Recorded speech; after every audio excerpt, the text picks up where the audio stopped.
Nita, welcome back to the podcast. It's so good to have you joining me today. I think this Mhm. is your second podcast episode you've been It on with is. us. It is. So this is exciting. Welcome. Yes. Thank you. Thank you for having me again. I'm excited to Oh, be here.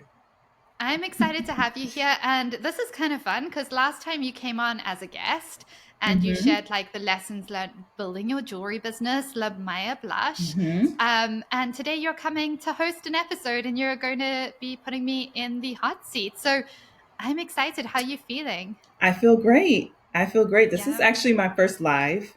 So I'm No excited. way. Yes. You know what? I've been meaning to do a live and now here I am. So I'm You're glad. doing it. Oh my I'm gosh. glad we're doing Yeah. this. We are multitasking. We are recording this hmm podcast episode and we are on Instagram Live at the same Yes. time. And I'm sorry for putting you back in the hot seat, like getting you on live for the first time ever. No, don't No pressure. apologize. Don't apologize. It's But growth. oh my gosh. Well, I'm so excited to have you here, Nita. And I know you have some Thank powerful you. questions. So, for anyone who Mhm. doesn't know who you are, do you want to give them just a 1 minute intro? Because we're going to link back to your Sure. initial podcast, but give them a little idea of who you are, what business Yes, you are running and building, and then we can get started. absolutely. My name is Nita Baker. I am the founder of Lamaya Blush, which is a jewelry brand that I created in 2022 is when it launched. And basically, I created this brand to promote self-care, self-love. This is something that it's a journey that I was on myself personally. And all of the pieces of jewelry that you see in my collection is a reflection of that. Very feminine, very romantic pieces to remind you to take care of yourself, love yourself. Mm, I love that so much. Thank So you. yeah, for anyone who wants to listen to your full journey and lessons learned building the business, we will link that episode in the show notes. But Nita, I know you have a Yes, ton of questions that I we're going to do. try get through today. I'm Yes. hoping we're able to get through all. We will see how it goes. So do you want to take over the reins and let's dive into your first question? Okay, let's do it. So, first question: what's one pricing strategy jewelry brands often overlook? Yeah, I love this. It's so funny because just about 2 hours before recording this, we were all in a group coaching call. You were there as well. And the Mm-hmm. topic of pricing was like something that we talked about so much in today's Mm-hmm. group coaching call. So I feel like this Mm-hmm. is such an aligned question. So, yeah, pricing strategy.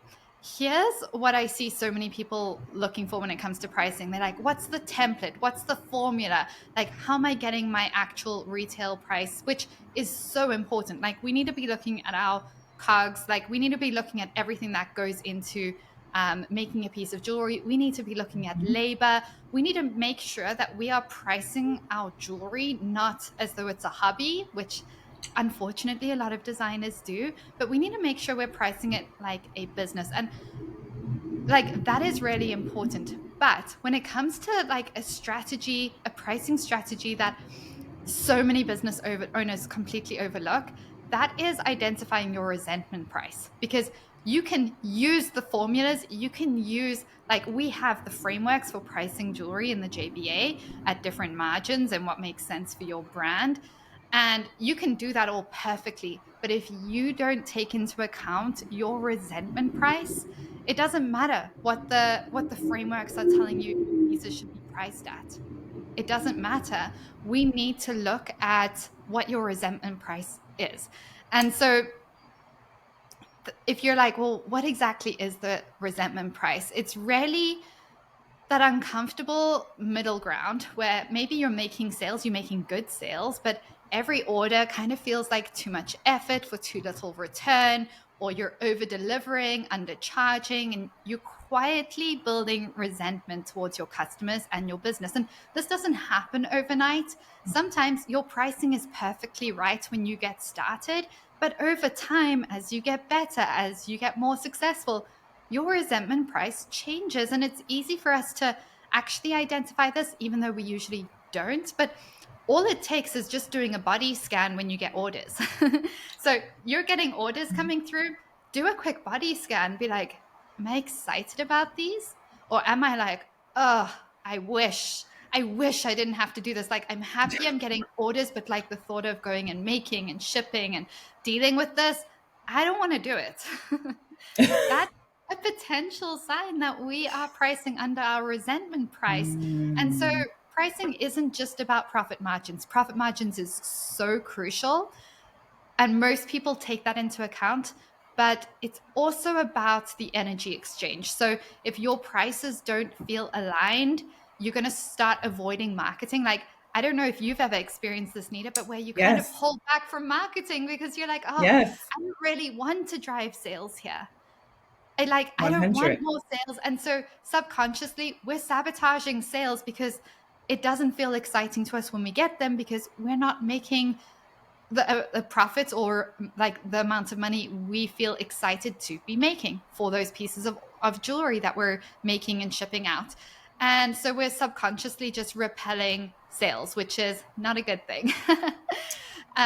Have you ever experienced that, Nita? Yes, 100%. And I'm so happy that you've answered the question in that manner, because I am trained, because of my background in business, is to think about profit margins.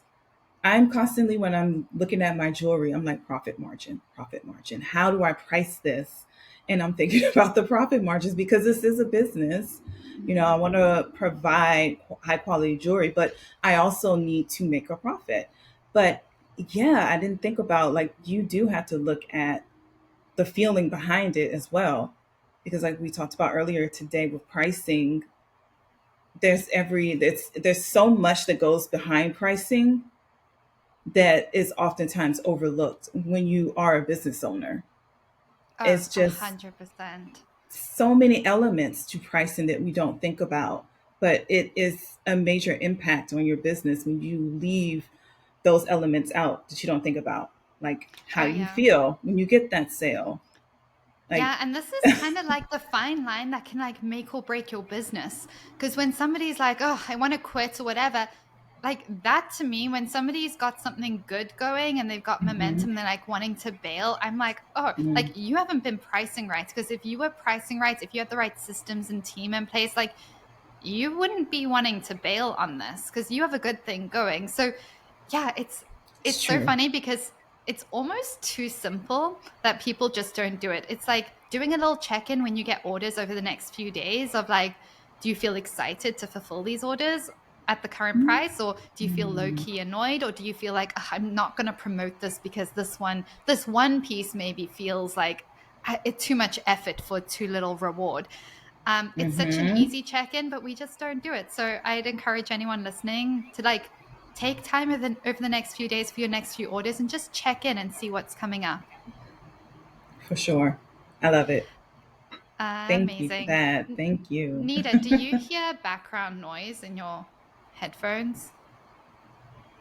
I hear it's a little Because staticky.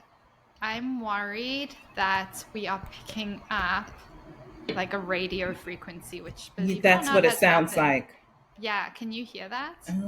I do. I'm going to shuffle my mic down here to keep it safer. I don't know. Um, okay, I'm wondering if anyone on the live, Cecilia, can you hear, or Christina, can you hear the potential radio feedback? I'm just wondering because it's actually not possible to edit that out of the podcast if it is being picked up. Hmm.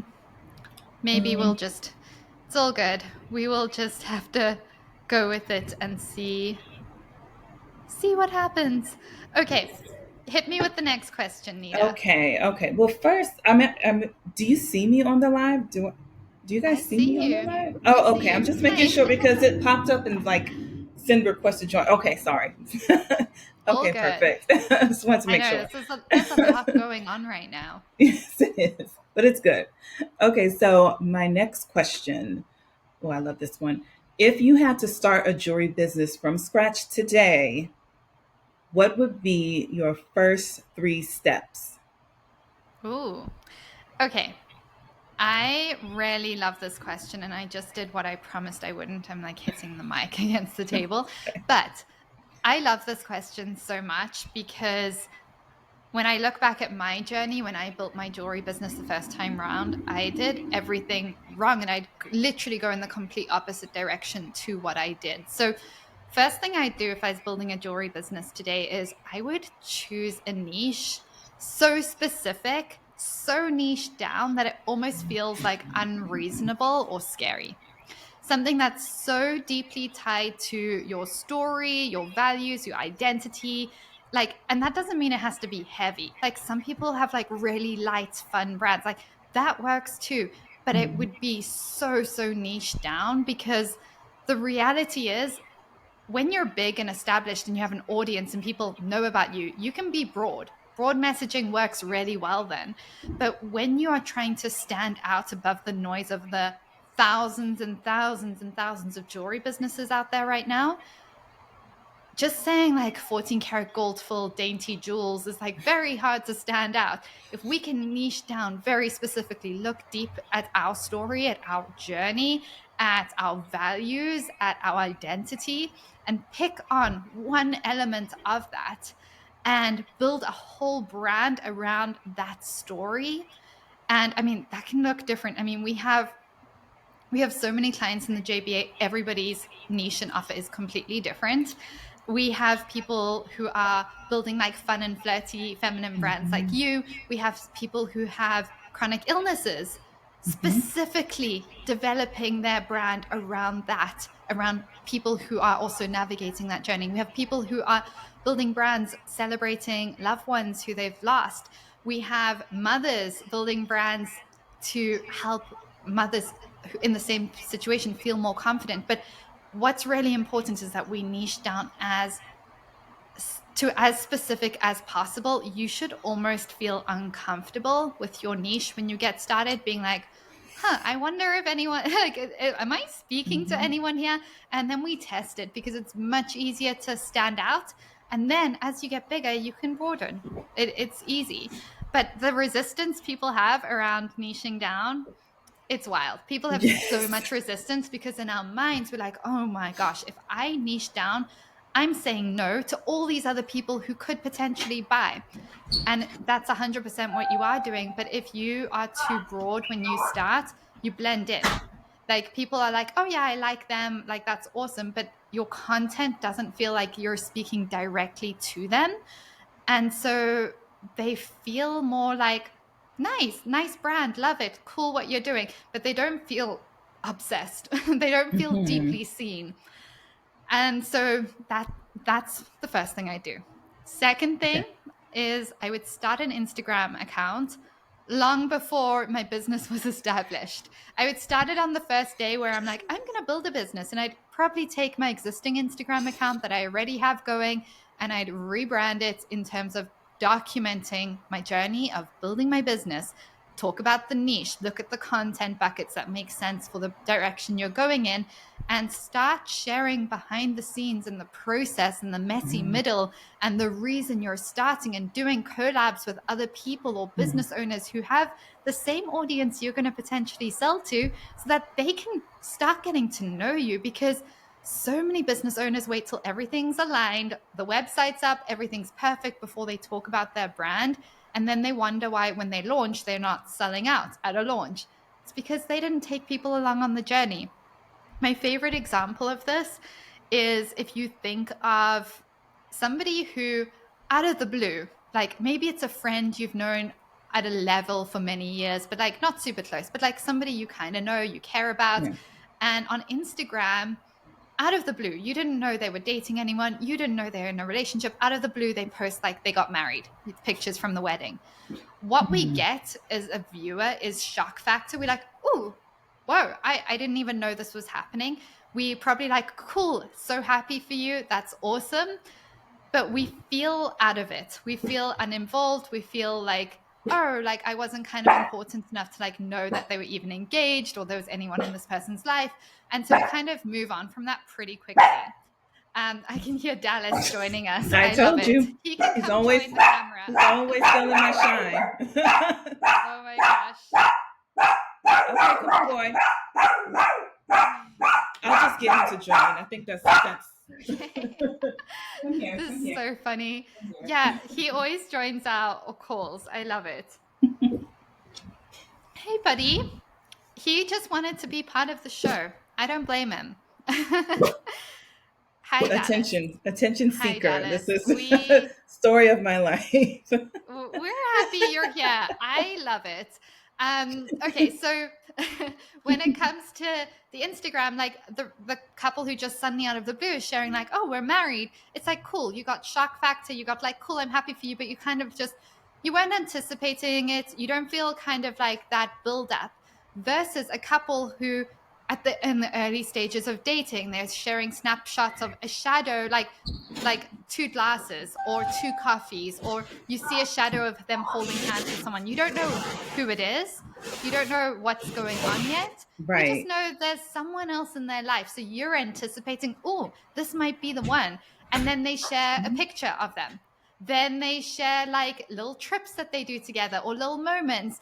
And you are, as someone following them, you're anticipating an engagement. You're like any day now Mm-hmm. or any month now. So when it happens, you're like, I knew it. I was waiting for this. Like I knew this Mm-hmm. was coming. And then and My then you mom's taking have the dog. I love it.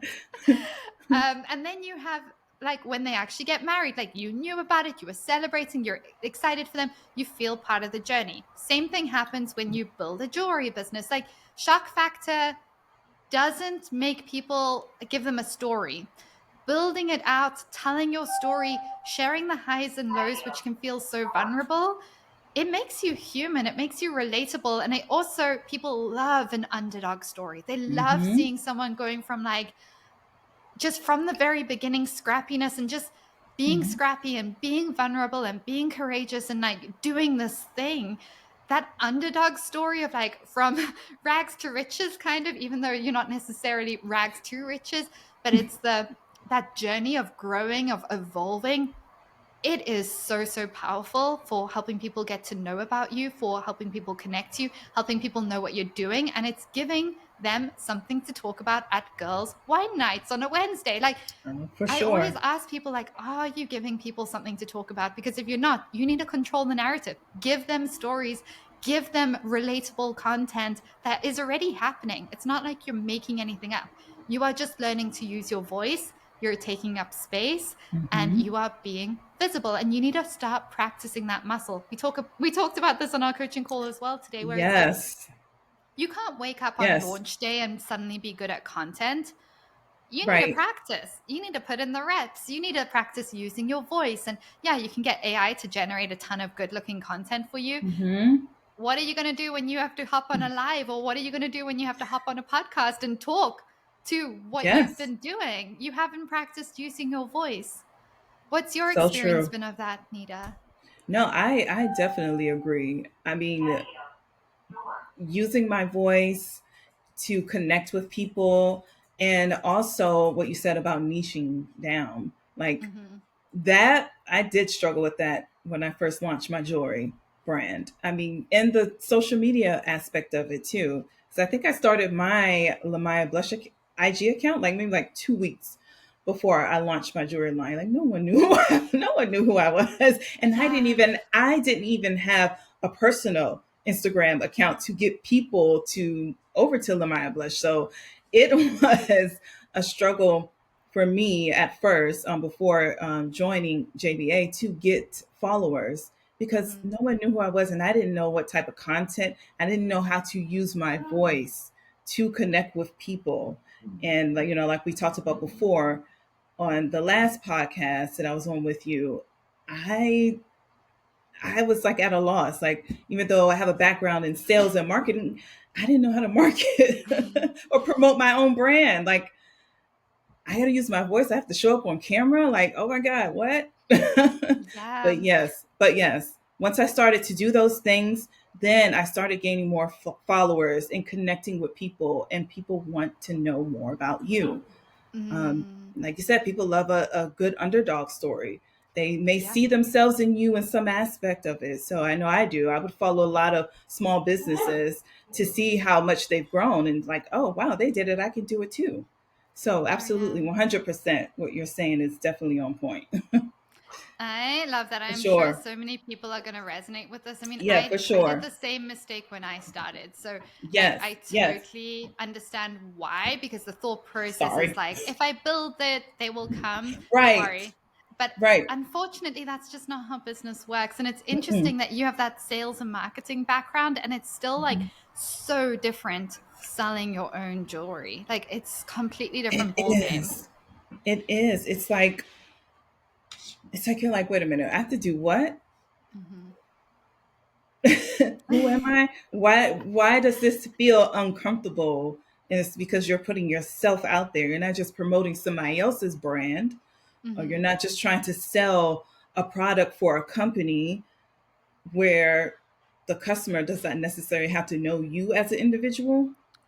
Yeah. It's much more vulnerable when you're selling your own product that you've made, Mm-hmm. because it's like, well, if they return it or it breaks or whatever, it was all me. It was all me. So Yes, it's a very that's true. different ball game selling someone else's products versus selling your own, especially handmade jewelry.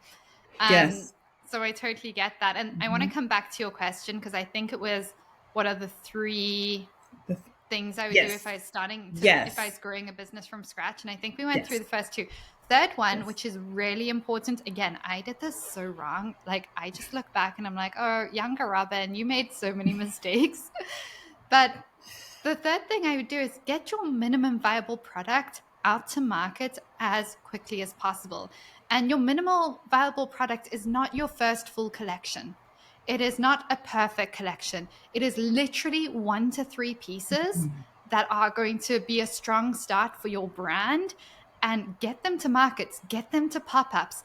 Like, even if you don't have any product, I've had clients working with high end materials I got to go to events when they had no products, zero. They had a concept, and we went to events and they pre-sold before they invested any inventory into any inventory. And that's what I do. I either, depending on the cost, if you're making anything under $1,000, I'd design 1 to 3 pieces, get a Hmm. good a starting amount of inventory, not too much. Again, I invested thinking when I build it, it's going to sell out. I better be prepared. Doesn't happen, unfortunately.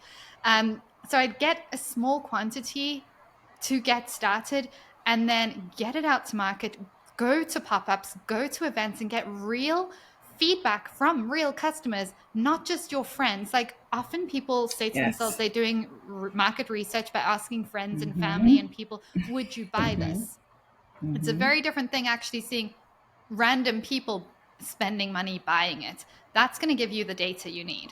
So you can learn how to talk about your brand. You can see how people's facial expressions change when you say different words and tell different parts of your story. You can track their eyes. You can see as they try something on, oh, this doesn't fit great, or oh, what questions do they have about the materials or the process or the story? What parts of your story are they resonating with? Like, there's so much information we can get just from 1 hour in an event, never mind a couple of events, that we can then translate into online content, so that now we start speaking directly to people who are going to resonate with your brand, because we've seen firsthand what people are resonating with by talking to people. And I know a lot of people just want to go blow up online straight away. Great.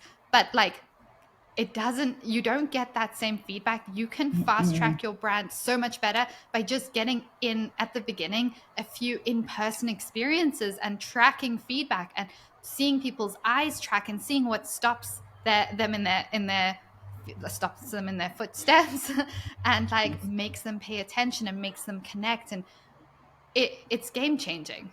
And so that's those are those 3 steps. So it's minimum viable product out to market, document your journey, and niche down so specifically that it feels Mm. kind of scary.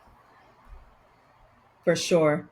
For sure. We talk about all three of those in the JVA. So, yes, I can see why you chose those three methods, because each one of those makes a tremendous difference in your jewelry business, Oh, especially yeah. when you talked about talking to your customers versus just asking friends and family, hey, would you wear this?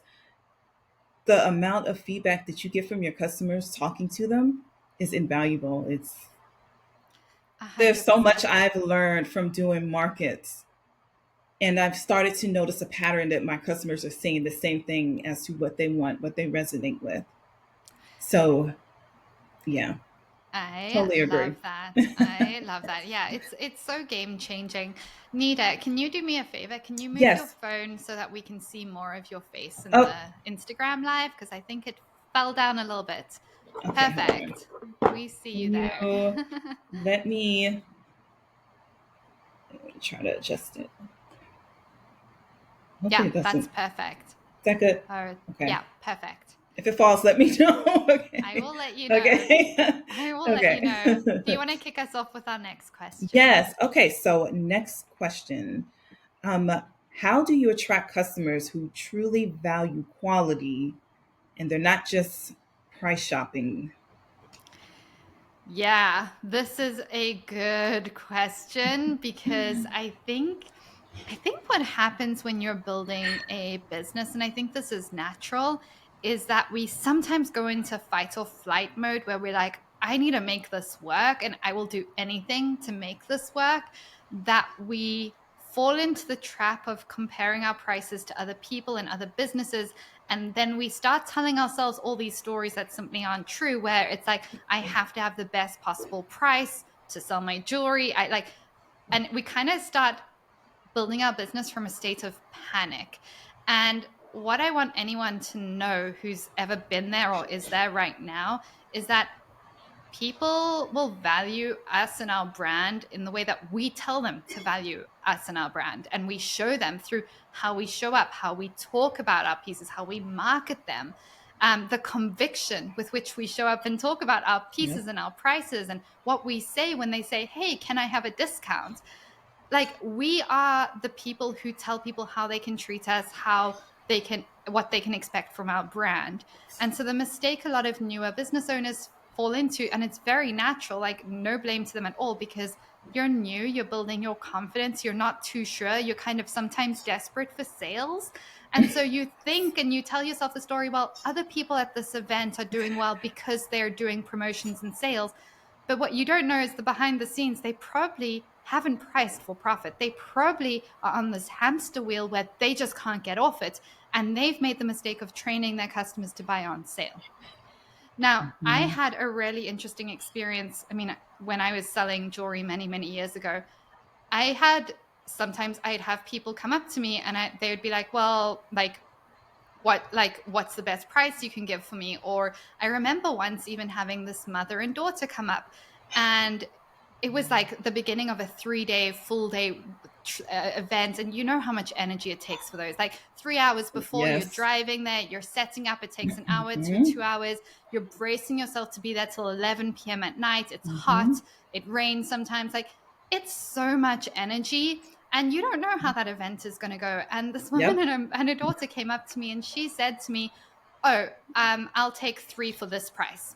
She just made up this pricing and gave herself a massive discount. I was like, oh, thank you so much for the offer, but like actually, like these are the prices, I can't do discounts, like there's a lot that goes into this.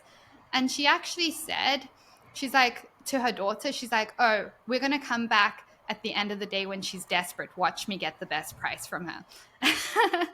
And it was mind blowing that there Oh are my people God. like that. And what we don't want to do is we never want to chase those types of customers. Those are not worth a cent, because those are the customers who are also going to be a nightmare to deal with. They're going to break the piece 2 days later and be like, I want my money back or whatever. Like, there's a certain type of person you don't want to sell to, quite honestly. So true.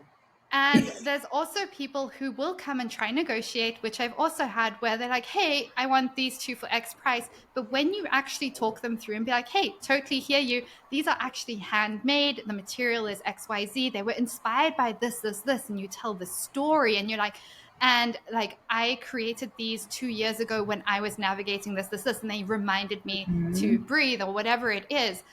When they understand the story, when you bring your tools and you show them a bit of the process, the price just makes so much sense. And they're just like, oh my gosh. And I had this happen, and this lady was like, you know what? I'm going to get three at full price. So it's when they understand the value, when they see that you have conviction in what you're selling, when they see that you don't waver, when you present the price not in a way where it's like, well, it is kind of expensive. It's like $120 versus, oh yeah, this is 550. Let me know if you have questions. The way we present things matter. The way we talk about things matters. It's And true. so what we want to do is we want to show customers what makes your brand irreplaceable, and that is you.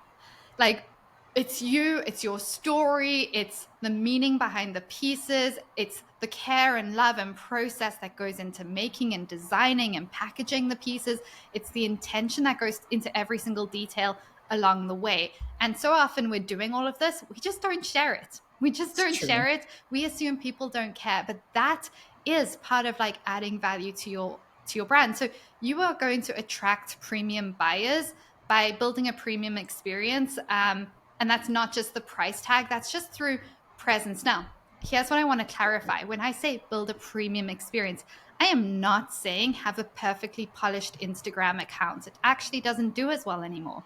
It's a big misconception. What we're looking for is a real Instagram account where they get to know you deeply, not on a surface level, where like you know those pages where you go to and you're like, oh my gosh, I feel deeply seen, I feel like they're showing up as they are, I don't feel like there's a wall, I feel like they trust me enough to lower that wall when they're showing up. That's how we build a premium experience. And so we need to remember that these higher value customers, they're not just buying jewelry, they're buying the feeling that comes along with it, they're buying that version of themselves that they would be when they're wearing it, they're buying the Mm. story behind it that they're resonating with. And so I don't know if that answers your question because I forgot the No, it question. totally does. No, no, you answered it correctly. I mean, not well. You did answer the question because that is how you attract the customers that truly are looking for that value quality versus just price shopping. I mean, Yeah. I totally agree. I've experienced that as well. I do because I do a lot of markets. I do not that often, but sometimes I do get customers that are trying to get a deal or "Oh, can I get two of these and then for this price?" Or like I had someone say to me like if I get two, like could you throw this one in for free? And I'm like,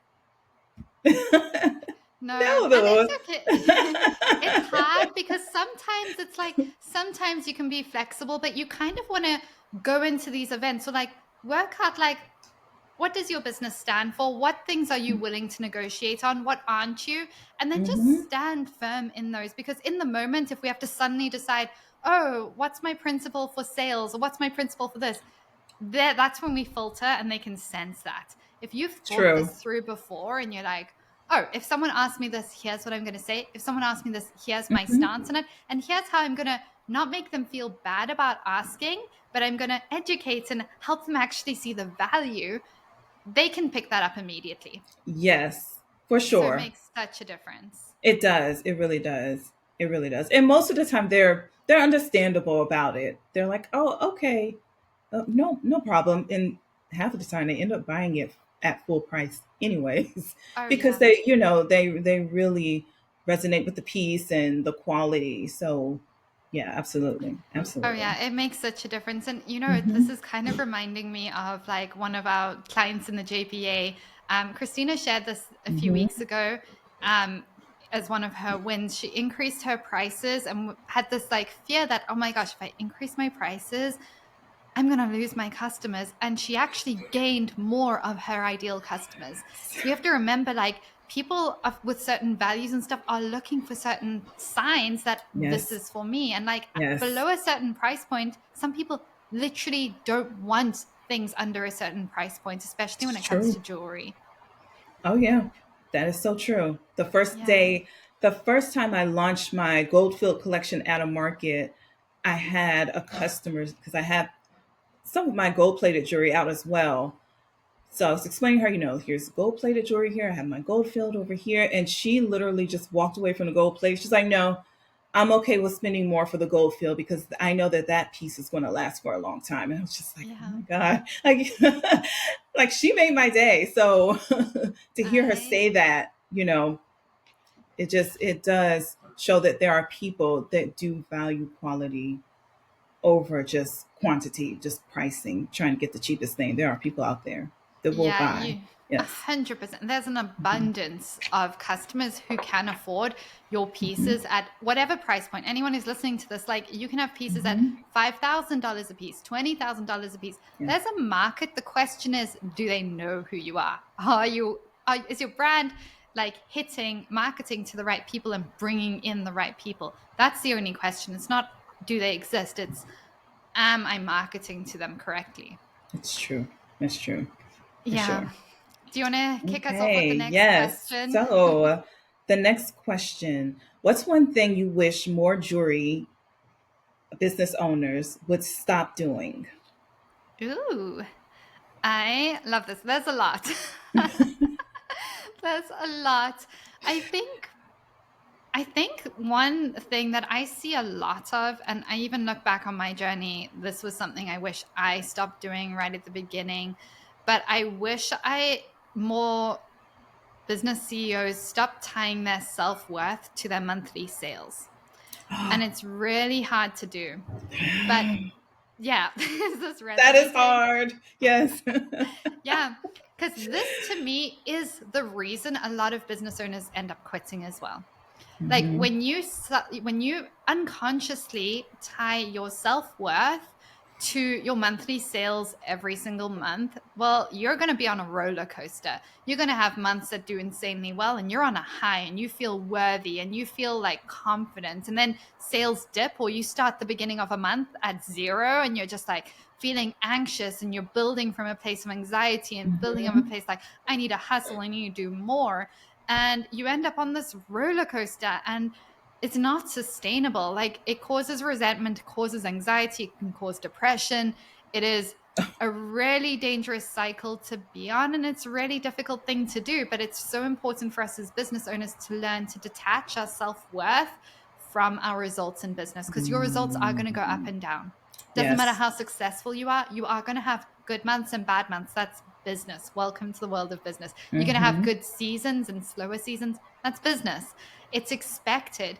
What we need to do is detach from our results. So we care about our results, we are driven, but we detach our self worth from them. So on good months, we feel good. On bad months, we feel good. We still Hmm. feel worthy of like resting. We still feel worthy of taking care of ourselves. We still feel worthy to tell people we're building this business. We do XYZ. We don't feel like we can only rest when we're doing well. We don't feel like we can only celebrate what our milestones when we're doing hitting like major months. We want to detach from results and then actually like do all the things that are going to nurture us no matter how our business is doing. Like know that we are worthy of resting, we are worthy Yes. of celebrating what we're building, we are worthy of taking up space online no matter how our business is doing. We are worthy of all these things and so much more, even if our business is like in the negative. Yes, for So, sure. yeah, that would be the Yeah. first thing. I think, yeah, that would be the first thing. And then I think when it comes to, what was the question again, Nita? What is the one thing you wish more jewelry business owners would stop doing? Yeah. So I just want to say one more thing when it comes to this, Hmm. because when we have attached our self worth to our success in business, to our sales each month, what Hmm. sometimes happens is on good months, we feel good, but we also Hmm. feel like I need to maintain this. So we feel this like hustle settling So in. true. And when So it's true. slower, we feel like we're spiraling. We kind of go into fight or flight mode. We start doubting everything that we're doing. We Hmm. start questioning, am I on the right path? Am I even going to make it? Should I even be doing this? And that just having those thoughts, like that's normal, but also if we're in a spiral cycle and we can't get out of it, like the amount of time and energy you can waste, and then yeah, your business does go downhill. Like it's really important that we are able to identify when we're falling into those patterns Yeah. because your business, as I said, it's going to ebb, it's going to flow. Every dip is not, doesn't mean you're failing. It's possible to have a very sustainable, good business that has some bad months. That is business. And we don't want you to be constantly like in this race mode of like hustling, getting things done, grinding, instead of leading your business from that place of being a CEO. It's And true. I think the other thing I would say is recognizing that scaling your business doesn't mean doing more. Like, we often think, oh, if I want to scale to multiple six figures, like I have to do more, I have to invest more time, I have to be on more platforms, I have more pressure. The reality of scaling is actually doing less. Like, I think getting from zero to your first 100,000 is so much harder than scaling from 100,000 to like six, 700 Yes. thousand in business. So much easier because what you're actually doing is you're simplifying, you're cutting, you're refining, you're implementing systems, you're adding team Hmm. members, but that is going to give you your time back. It's going to help you have more time to invest in yourself, in your energy. So it makes such a difference. For sure. No, you're absolutely right. And that can be going back to what you said about connecting your worth to your sales. That can definitely be, it could be dangerous as a business owner when you do that, because that is something that I've been struggling with. Mm-hmm. And like you said, businesses, they have their ups and downs, and even big brands go through ups and downs with sales. It's just the nature of the business. So, no, most definitely. Yeah. It, And I yeah. think when we realize that it's normal, sometimes what happens is we feel so much shame when we have a bad month or when Oh, things dip. yeah.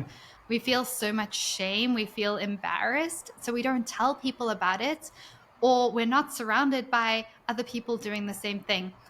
I can't tell you how game changing it has been for me to move cities to where I am now. I moved from Mm-hmm. Burlington, Ontario to Kelowna, BC.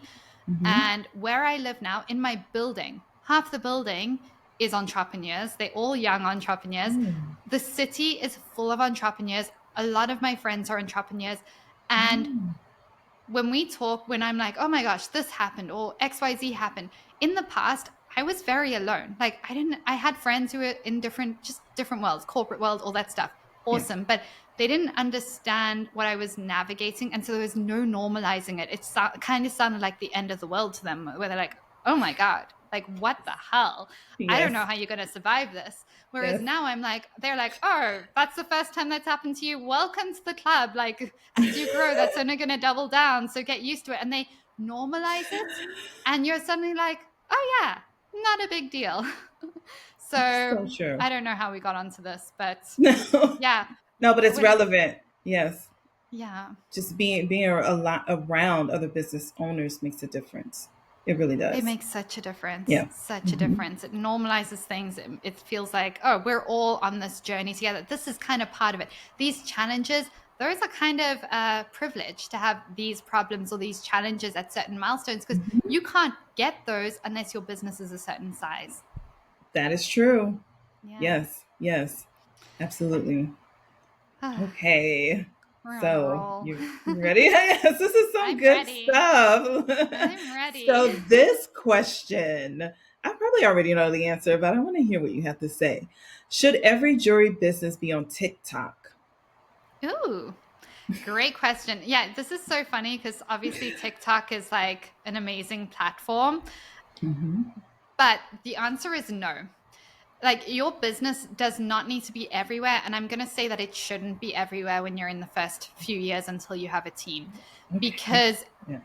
when we try get our business on Instagram and TikTok and Pinterest and email and podcasts and like all the things and threads, like, we can only do so much.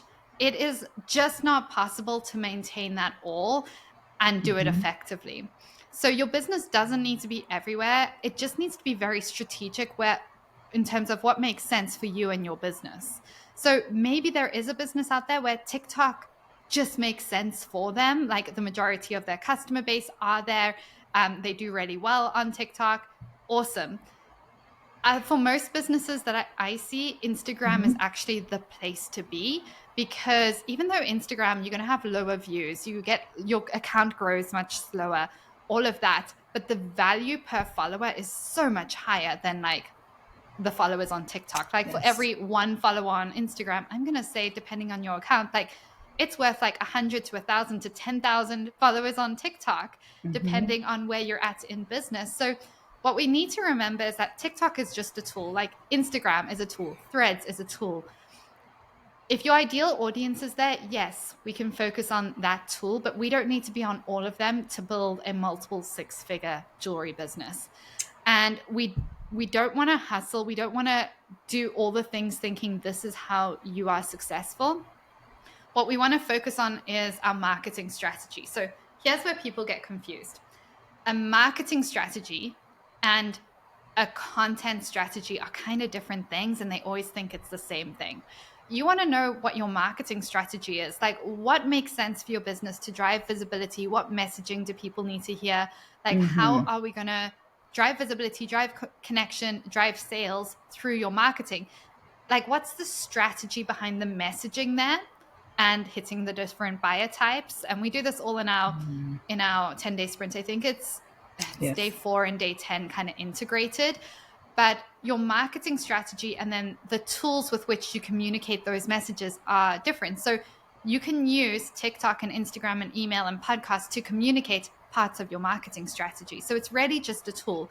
If you find it energizing to show up on TikTok and you see results, if you look at the data, stick to TikTok. But for Mm-hmm. most people, I'm going to say it's Instagram, then it's email marketing, then it's podcast marketing, even though I get a lot of hate for that because it's so vulnerable, but it's so It effective. is.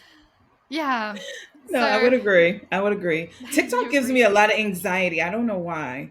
So I've. It's the algorithm. It's a very good algorithm, but it's addictive. Like I actually don't It have TikTok is. on my phone. Like we repost some stuff to TikTok, but I don't even care about it. Like I don't have the Mm-hmm. app on my phone because it's not good for my anxiety. No, that's true. That is Yeah. true. Yeah. So I. So I like your answer. Amazing.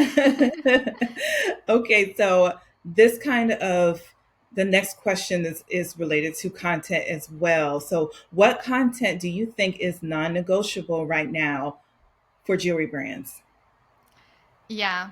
I really love this question. And it's funny because I think, again, sometimes as a coach, you have to tell people what they need to hear and not what they want to hear. And like, unfortunately, I've had to get very Mhm, comfortable with people not always being happy mhm, with what I have to say. But like, this is what more people need to hear. We're in the world of AI content. Like, it mhm, is so easy to pump all your branding stuff. And I do this with my clients. Like, we did this on a group call yesterday where I'm helping a client use all our frameworks and our strategies for content and with their niche and everything. We're putting it into AI tools and we are using it to generate content that's in their voice that is going to help save so much headspace and energy and time. And I'm all for doing that. But what is so important is that we're integrating the shortcuts that we get with AI with human content.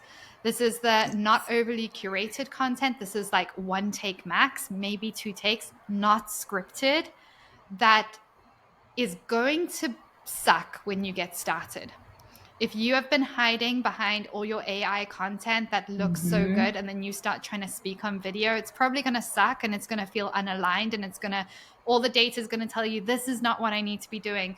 But this is how we build more trust in a world where everything's AI, even there's video AI. So we need Yeah. to build trust. We need to show up as human. We need to show up with flaws and all. Your hair doesn't need to be perfect. Makeup doesn't need to be perfect. Lighting doesn't need to be perfect. Your dog can be barking in the background. Mhm. We need the not overly curated content, not just like the product shots, but the real messy, honest content that shows you, because you are the secret sauce in your business. Like there Mm. can be like we know there's a ton of other business owners selling 14 karat gold full jewelry. Nobody is Nita. Mhm. But if we don't show people who Nita is, what your values are, how you identify, like the lifestyle you're embracing, your story behind this, how are we going to differentiate? And yeah, we can do nice carousels that have our hook and our body and our CTA, and they're super strategic, and those have a time and place, super valuable. But you just hopping on video, sharing an update from the heart, it doesn't even matter if it's necessarily about the jewelry. And this is again where people get caught up. The most successful jewelry business owners are not the best necessarily at marketing. They don't have the best prices, they don't have the best designs. Mm-hmm. They're just the most well known. So you don't have to become well known just through talking about jewelry. It can be something connected to your niche or your life or something else that gets you well known. And that's what a lot of people miss. That's so And true. yeah, I mean, if you even I, think about it and you're consuming content mhm. from a brand you love, do you just want all the product content?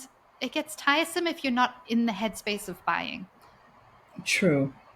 But the So true. stories, them showing up real and just sharing what's going on in their day and, the story behind your brand and why you do what you do and how you navigate hard days and how wearing Hmm. jewelry helps you do XYZ.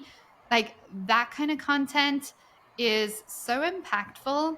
And so many people just, they avoid it because it's more vulnerable, it's uncomfortable, but also they're believing that in today's world with AI content, it all needs to look super good, and it's not true. It actually needs to look more real. No, I agree. I agree 100%. Does that was like I said Yeah. earlier, was something that I struggled with so much. Like when I first started my jewelry business, I was like, oh, aesthetically pleasing, pictures had to be on point, everything just had to flow. I am very much a perfectionist, so if it wasn't perfect, I didn't want to post it. Like I would do it 100 times to get to get it right before I would post it, and I'm like, I had to stop with this because people want to see you. They want to see the Yeah. realness. They want to know who No. you are. a hundred So, percent. And you know what? I'm so glad you shared that, Nita, because yeah, when we retake multiple times, we mhm. put those walls back up slowly. And this is why Instagram lives are so effective. What was the question again?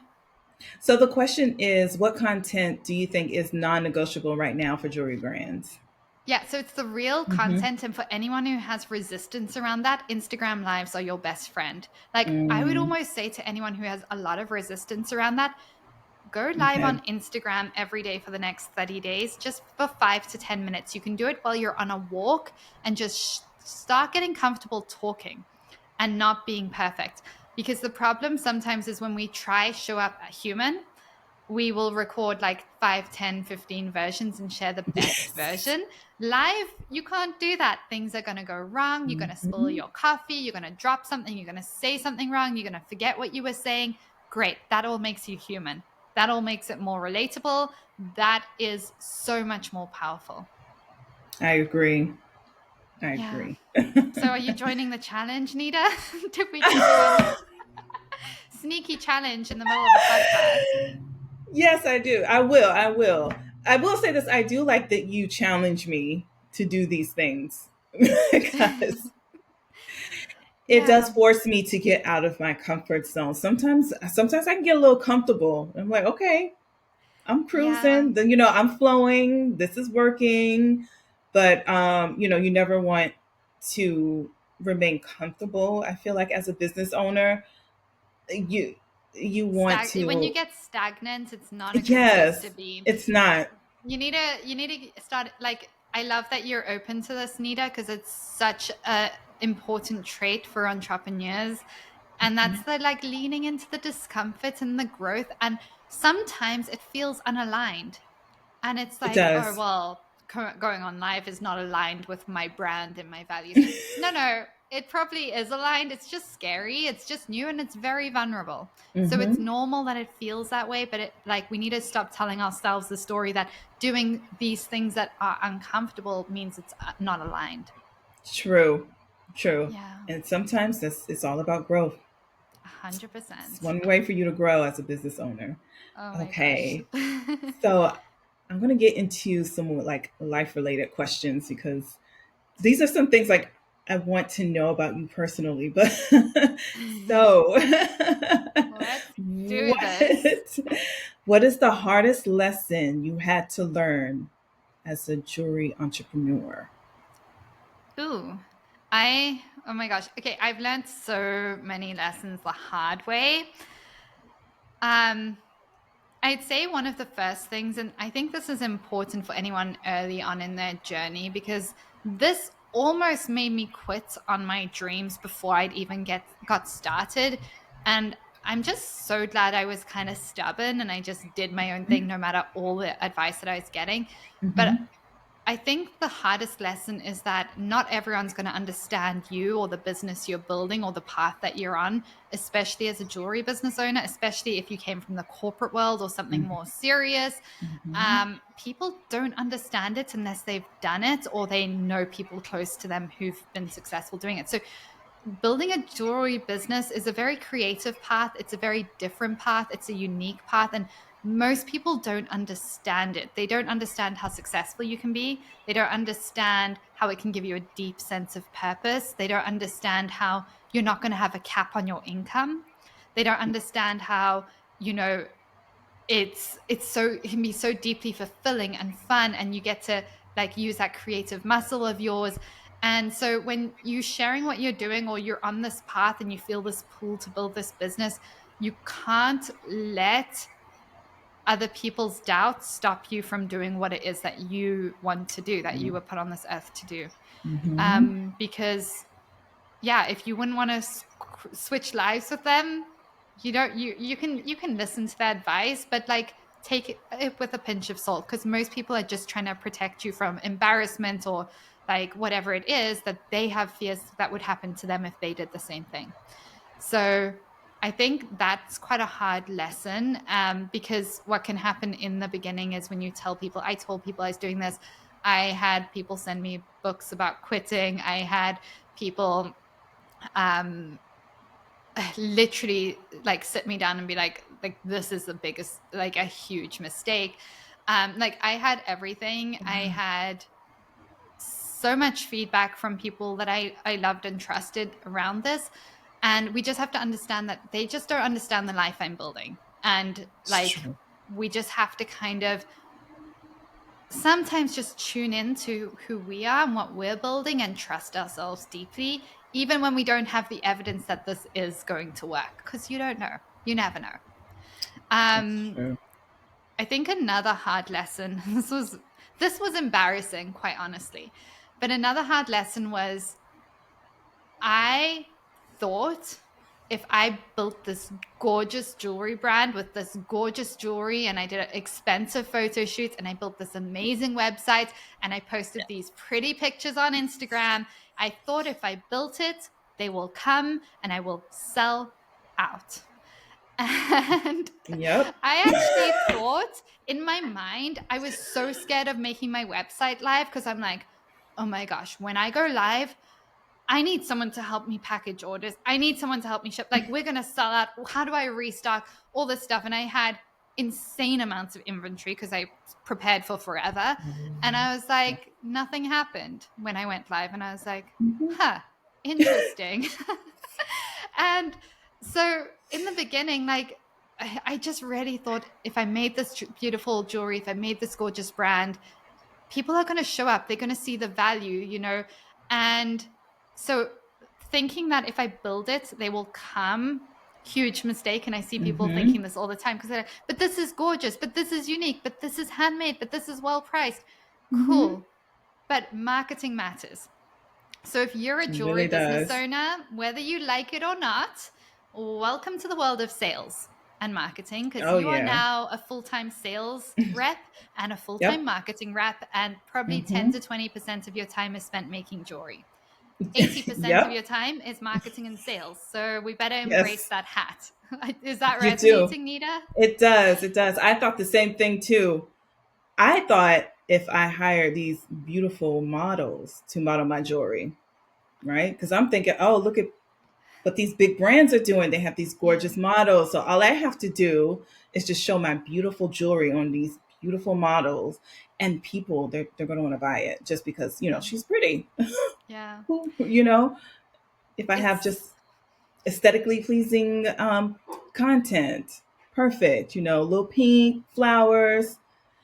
No, Actually, Yeah. those were my lowest views and lowest engagement. Was the model Were shots? the yes was the models, the people, they didn't know who they were, I you know. know, and just perfect photos. Did it wasn't people didn't It doesn't care. hit. I know. But as a new business owner, I see it all the time. Like, because we Hmm. think I need to show up as XYZ for people to want to buy, and this is what I need to do. Because we're looking at other brands online and we see they Hmm. look successful. This is what they have. That's what I'm going to do. But it's so Hmm. different launching a business versus scaling a business people know about really well. You can get away then with the model Exactly. shots and all of that. So Yeah. yeah, it's really hard, and I learned the hard way that marketing and sales is the most important thing. You know, Hmm. your strategy matters, selling matters, and you can have the most gorgeous jewelry in the world, but if nobody sees it, if nobody knows about it, it's irrelevant. And It's true. also pricing from a place of fear, trying to be affordable, trying to be loved by everyone is gonna be a very difficult lesson to learn, but it's gonna burn Yes, you out fast. And it will. undercharging always feels super safe in the moment. It feels like, oh, look, I'm building a brand that's affordable.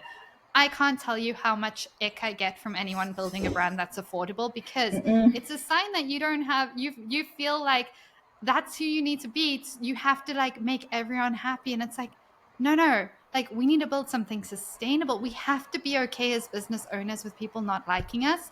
We have to be okay with Mm-hmm. not everyone being able to afford us. Otherwise, like we're going to burn ourselves out, and then you're not helping anyone. You're not It's like true. building a business that can you can sell jewelry to anyone. So yeah, there's a lot of That things. is I true. think, yeah, but that's pretty much it. I think just the first thing that I shared is probably the biggest one, is like knowing that not everyone's going to get it. Not everyone Oh yeah. understands the path you're on. People are probably going to question if you're crazy, what Oh you're yeah. like they're going to question everything, and you Hmm. just have to, like, it's great personal development actually. You just have to It develop is. conviction with what you're doing and just start stacking Mm-hmm. evidence, and Mm-hmm. you'll be fine. No, I think that that is like one of the biggest pieces of advice you can give to an entrepreneur is that Yeah. sometimes everyone is not going to like you. They're not Yeah. going to be supportive of your decision, but you just have to stay true to who you are, because you Yeah. are going to get that. You are going to get even, you know, people who think who you thought were your friends. You Oh are going to yeah. get that, you know. So 100% yes. That Yeah, is one that can thing happen to for remember sure. for For sure. sure. Yeah, we have to be okay with people not liking us, with people disagreeing with what our path, Yeah. and that's where community is game changing. Surrounding yourself with other business owners on Oh the same yeah. path, it's like, again, normalizes it. It's like, oh, we're all doing It this. Oh, does. here's people further ahead who are Mhm. so successful. I mean, we have one client. I think Leanne's been on the podcast and shared this, so I can share Mhm. this here. But Mhm. like, she shared like her husband's probably joining the jewelry business and quitting potentially Yes. his job to come full time at some Amazing. point this year. Like, businesses, you can build such incredible businesses, but it's so important who you're surrounding yourself with, because we need to start Mhm. stacking evidence that what we're building has potential. And here's all the evidence, real life Yes. evidence of people Oh doing this. yeah. No, I couldn't agree with you more, because for me, seeing success stories like that, Mhm. it helps me as well Yeah. to see the journey, to see people who are in the JBA who are like just blowing up, and that they are at a point where they're hiring employees. I mean, to have your husband come work for you full time, that is like a huge accomplishment. Oh And when yeah. I look at that, I'm like someone who's still early on, I'm like, okay, I can do this. Yeah. Like, I can make this happen as well. So it Yeah. is, it's a game changer. It really is. So, It's also yes. game changing when you realize that the successful jewelry business owners aren't more confident.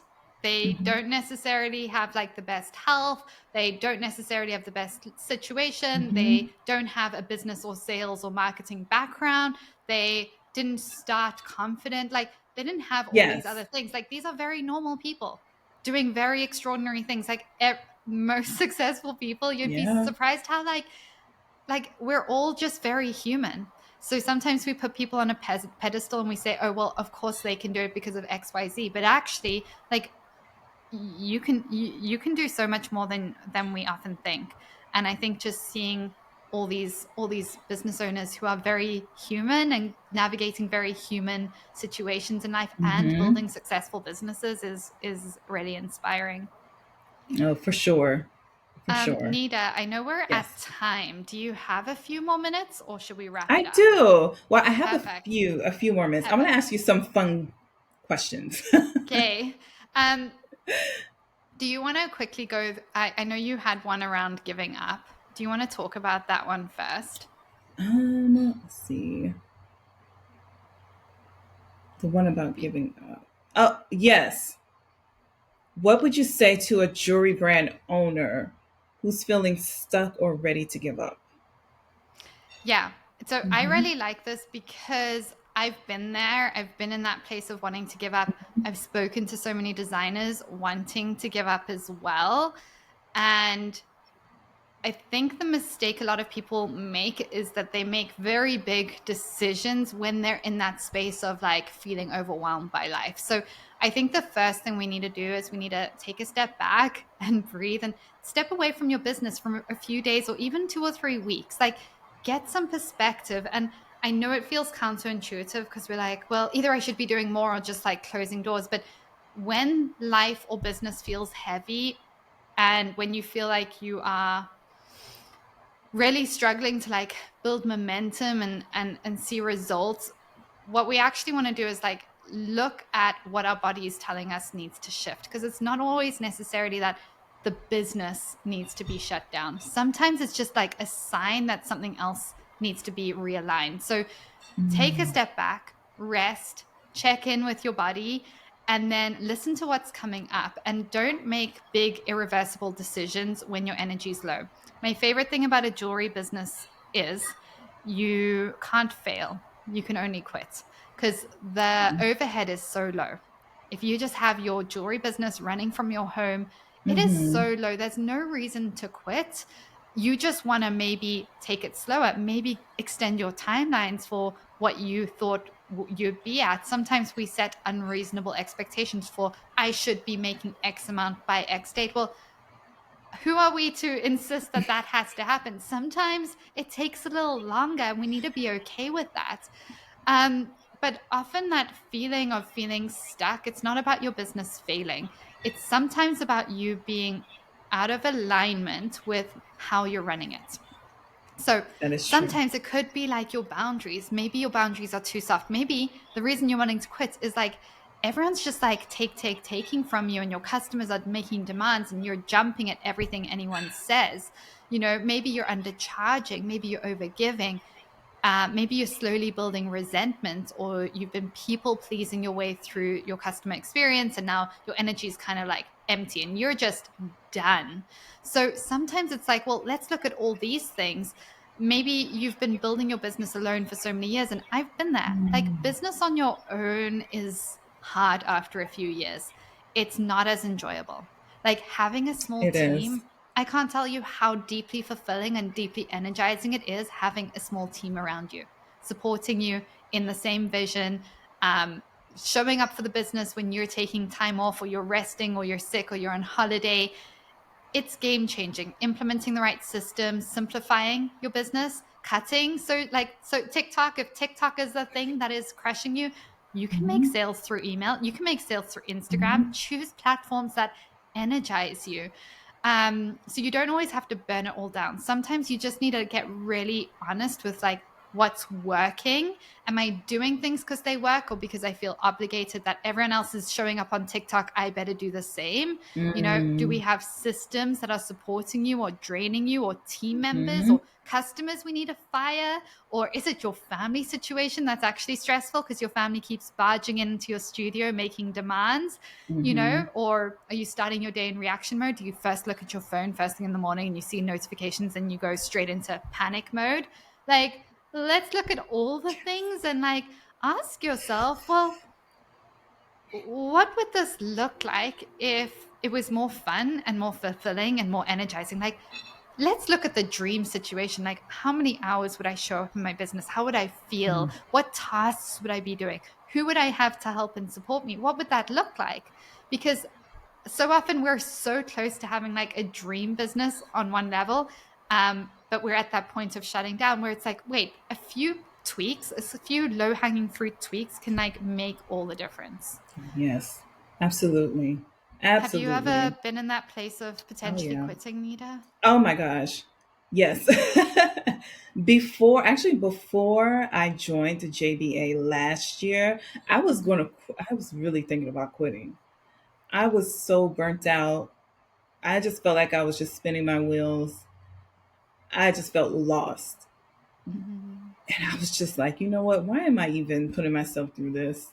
But I just, like you said, it's not like I had a whole lot of overhead. It's not like that I was putting out so much expenses in my business that I needed to quit because it was just draining me financially. No, it was none of that. It was just more so that I didn't feel accomplished enough, Mm. and I was comparing myself to other jewelry brands, big jewelry brands. Like, oh, I'm not there. Oh my gosh. Well, look at this person. This person has 100,000 followers, and I only have 200. Like, oh no, you know. So Yeah. comparing myself to other people is that also can be very toxic.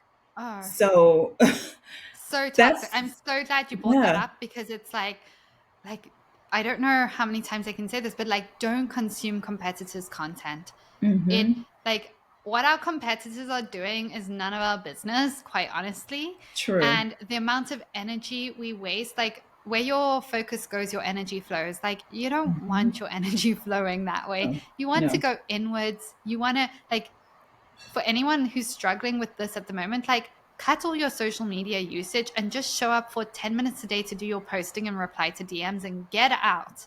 Get out of social media because, yeah, Mm-hmm. it's so toxic when we start falling into comparison mode. It is. It really is. So yeah, I've been trying to do Yeah. that too, Robin. As soon as I post, I'm like, I'm out. Yeah. Post I and I'm post out. and ghost. I'm all for posting and Yes, post ghosting. and ghost. I like that. I love it. But Okay, yes. let's wrap this up, Nita. Okay. Do you want to do your quick questions? Do you think we have time? Yes, I think we have time. So I'll just do like some quick rapid fire questions, Yay. fun questions. So, oh well, this is a good one. If you could interview anyone dead or alive on your podcast, who would it be? Oh, okay. I really like this. These are dream guests, and I'm actually like, I haven't. It's so funny because I'm like, reach out like to people who are bigger and blah, blah. Hmm. But these are three guests that I haven't yet reached out to Okay. because they are the dream. Um, but the first would be Esther Perel, and you're probably like, "What the heck? This doesn't make sense." Like you're probably thinking I'd be coming up with like a jewelry business owner or top Yeah. entrepreneur, but the top one is Esther Perel. I Really. love her because she has so much depth. Like I love people with depth. She brings like a Hmm. really deep, intuitive understanding of human behavior, Hmm. relationships, communication, emotional nuance, and she just does so much teaching, I think, in her podcast and everything that she talks about around identity, which is so important in business, Hmm. boundaries, which again, so important in business, and then connection, which I honestly feel like if you don't have connection in your life, you lose that will to be here because I've been there. So That's connection true. is so important. And she has a way of talking about it where it's so relevant for you when you're in a relationship or with Hmm. friendships or with family, but also it's so valuable for entrepreneurs, you know, especially women, because we often are blurring the lines between business and personal life. So she would be my number one guest. I'm Wow. obsessed. The next one would be business related. So this is Mhm. probably one of my favorite podcasters when it comes to business, and that is Alex Hormozy. You Okay. probably know, everyone, all my clients know he's one of my favorites because he's very Hmm. sharp, he's very strategic, and he is very no fluff. So he's going to tell it like it is. He isn't scared of hurting anyone's feelings, but he breaks down growth and sales and scaling in the most clear and direct way possible. And it's super effective. So, yeah, I just love him. I think he's amazing. And then I think the third That's a good one would one. be Peter Crone. I've spoken about him before on my Mm-hmm. podcast. I just love the work he does. Again, he's super deep. His work is more on what's it called? More on like the subconscious mind and our Mm, self-limiting beliefs. Again, ties in so much it to does. business. And so he It really helps does. you see how your internal belief systems are shaping your external results. Mm, And I see that all the time when I'm coaching as well with clients. Like, I mean, that even came up huge. again today on our group coaching call. So, Yes. yeah, those would be my three top ones that I would love to have on the podcast. Mm, I love that. Love that. Okay. Yeah. So a few more fun Okay. questions. Gold or Yes. silver jewelry? Gold. Vintage or handmade jewelry? Handmade. Handmade. All the way. Yes. What's your go-to outfit that makes you feel like a boss? Ooh, makes me feel like a boss. Mm-hmm. That's a great question. It depends how I'm feeling.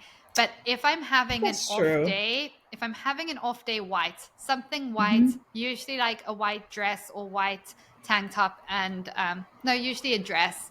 I just feel way better in Okay. that. So it really depends on my mood. Um, but honestly, something light, like super light fabrics, I'm so sensitive to fabrics, and something that just makes me feel energized, and it changes with seasons, but typically it's neutral Mm, colors when I'm having a rough day. So you can tell I'm same. not having a rough day because I'm in Yeah, color today. yeah. It's a good Same. day. So yeah, something simple, and then just putting light makeup on and doing my hair and getting Mm, outside, and I feel like, yeah, we can take it this makes day a off. difference. It makes a Yeah, huge difference. shifts your Oh, energy so much. oh, completely. Completely. Okay. Yeah. Favorite piece of jewelry you've ever made? Okay. I love this. You're probably going to be disappointed by this answer. But I made a lot of really meaningful jewelry for customers and stuff over the years, like for Okay. customers who had babies. I made some for one mother lost her son, like made Oh. custom pendants and necklaces and stuff for them. Hmm. But my personal favorite piece that I ever made is actually the bracelet I'm wearing here. You probably see it all the time on me. It Really? is Yeah. so simple. It's this little peach moonstone bracelet with a little It's pendant with an beautiful. S. And it's just the most meaningful to me because the S, Oh. I made this for myself when my dog passed away. It's gone. Oh. And he was like about 17. He was my whole life, my whole world. Like we did so many Yeah. adventures and stuff together. And I've just had this for years and years and years. I actually think I made it before he Oh. passed away for myself because I just knew and I wanted to like celebrate him. And so, yeah, it's just my like deeply connected emotional piece. That is beautiful. I love that. Yeah. Sometimes it's not always like the big statement pieces. Sometimes it's just something very simple. And it just goes to Yeah. show how the meaning behind jewelry can be so impactful. Yeah, Yes, 100%. yes. That's where we sometimes like overthink things. We're like, oh my gosh, I need the best designs, whatever. No, no. Hmm. People attach stuff to meaning. Like I could have somebody give me a $10,000 bracelet to replace this, and I'd be like, I'm good. Like this is the one I want to be Right. wearing. So yeah, I love that. I love that. Um, yeah, yeah, I think that's it.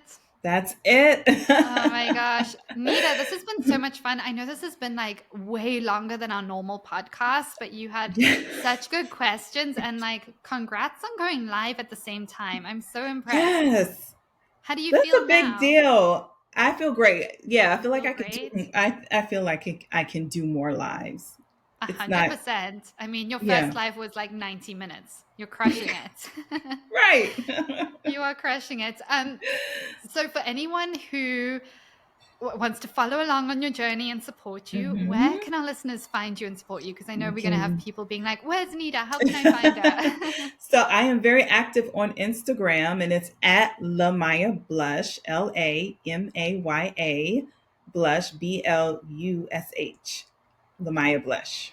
Amazing. We will link Yes. that in the show notes so anyone listening can go follow along and connect with you and say hi and support you. Hmm. But Nita, this has been so much fun. Thank you for bringing such Yes. amazing questions. Oh, you're And welcome. Yeah, thank you so much for joining me. Thank you. Can't wait to Thank you bring for you back having me. on to hear your updates again, because our last one was more updates, and Mm-hmm. we want to hear all the updates, and I think we want to hear how your lives Oh are yeah, it's going. been a So lot of updates. Yes, yes, for sure. amazing. Amazing. Well, thank you so much, Nita. Yes, thank you